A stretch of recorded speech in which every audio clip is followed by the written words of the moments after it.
creemos que los incumplimientos, lo hemos dicho muchas veces, de la izquierda son el caldo de cultivo de la extrema derecha.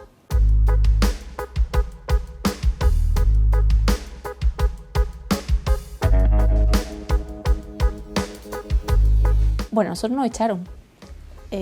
Nos echaron hace año y medio, me acuerdo porque la edad que tiene mi hija, yo estaba de permiso de maternidad, y nos expulsaron del partido del grupo parlamentario fundamentalmente porque no estábamos de acuerdo en dos cuestiones. Uno era la necesidad de una voz propia andaluza dentro del proyecto confederal de Unidas Podemos.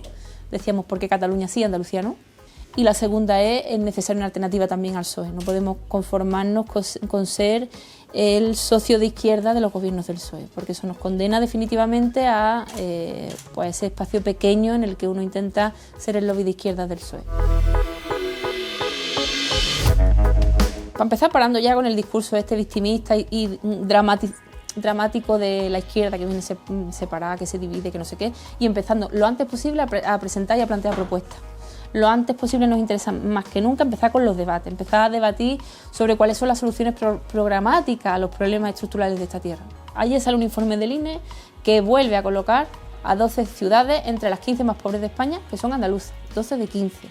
8 de los 10 municipios con más desempleo son andaluces. A la cola de esperanza de vida los municipios en Andalucía.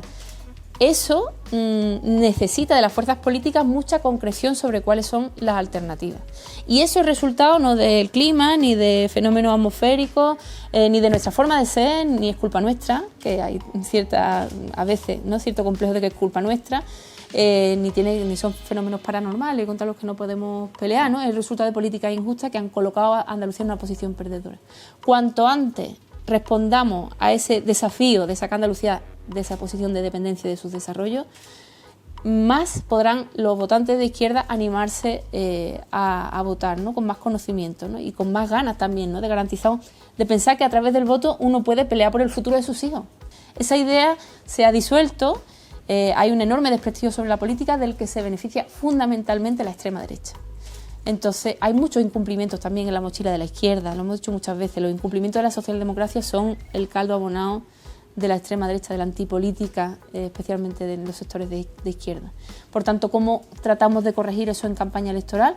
Hablando lo antes posible de propuestas y tratando de hablar lo menos posible de formalidades, de metacampaña, en fin, de estos asuntos.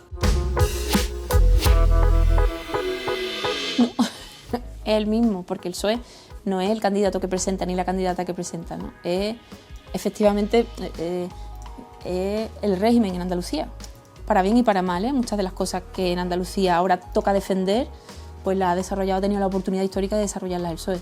Pero también muchos de los déficits que hoy seguimos padeciendo tienen que ver con incumplimiento y con falta de valentía por parte del PSOE en su momento. Y luego está lo de la corrupción, que está ahí y que hay que tratar de poner soluciones para...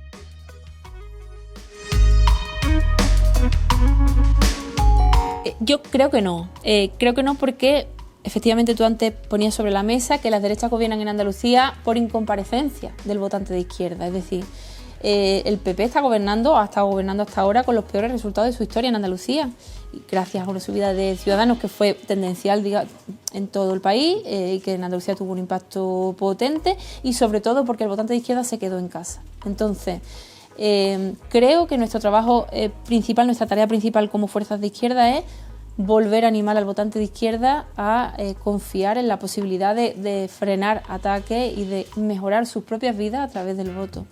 Y eso es muy difícil de hacer. Y eso tiene que ver, ya digo, con incumplimiento a nivel sociopolítico y con los casos de corrupción que al final han tenido un peso importante en esa incomparecencia del votante de izquierda. Moreno Bonilla no es moderado. Moreno Bonilla es una palabra muy andaluza que es suavón, que esa persona que aparentemente pues eso, el perfecto yerno, el vecino amable, pero que después te la da con queso. O sea, que con su abonería ha aprobado una ley que nos devuelve otra vez al modelo del ladrillazo y de desproteger nuestro patrimonio rural y nuestro patrimonio medioambiental, que con su suabonería ha recortado los impuestos otra vez a las grandes fortunas y está prometiendo una segunda ronda de la convía fiscal que le pagamos a los ricos en Andalucía. Le hemos dado 150 euros a las familias que llevan a sus hijos a la privada, que son, no llega al 1% del alumnado de las familias en Andalucía, diciendo que hay familias que no llegan a fin de mes porque no pueden pagar, porque tienen que pagar el colegio británico de sus hijos. O sea, ese fue el argumento para aquella reforma. Eso al mismo tiempo que se despedía a 8.000 sanitarios y sanitarias en el momento en el que más lo necesitábamos. Hemos vivido un colapso de la atención primaria, seguimos viviéndolo a día de hoy, unas listas de espera inasumibles, gente que se muere en las listas de espera esperándose diagnosticar de enfermedades graves.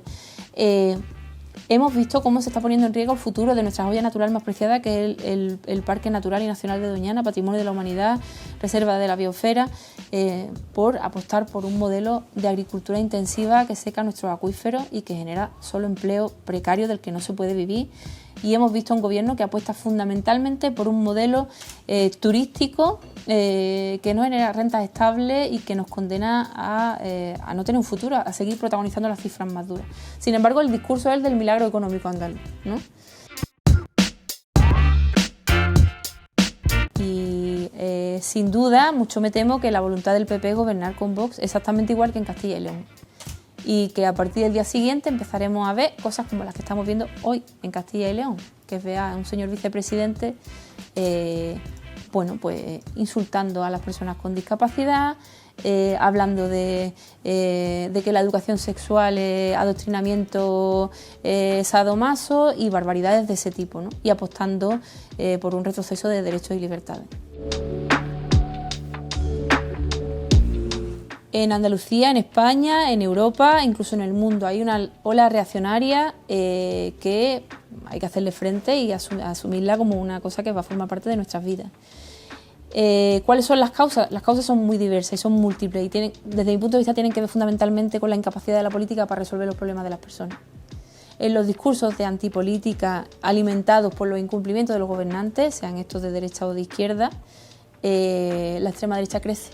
Porque como no hay soluciones colectivas, como no hay soluciones sociales como sociedad, pues las salidas son comunitaristas, los españoles frente a los que están peores, o son individuales. Y ahí es donde la extrema derecha campa a sus anchas, incluso las salidas autoritarias, ¿no? Cuando nadie me resuelve mis problemas, que venga alguien que al menos ponga orden, ¿no? Y esa apariencia de orden, ¿no? Que no es orden en realidad, porque su política económica sigue siendo exactamente la misma que las políticas de derecha, son políticas neoliberales. Las de Vox no defienden medidas favorables a las mayorías sociales, cada vez que han tenido oportunidad han votado en contra de la subida del SMI, en contra de la subida de las pensiones, en contra de la intervención del mercado de los alquileres. Defienden mercados, son mercados, Vox. Creemos que los incumplimientos, lo hemos dicho muchas veces, de la izquierda son el caldo de cultivo de la extrema derecha.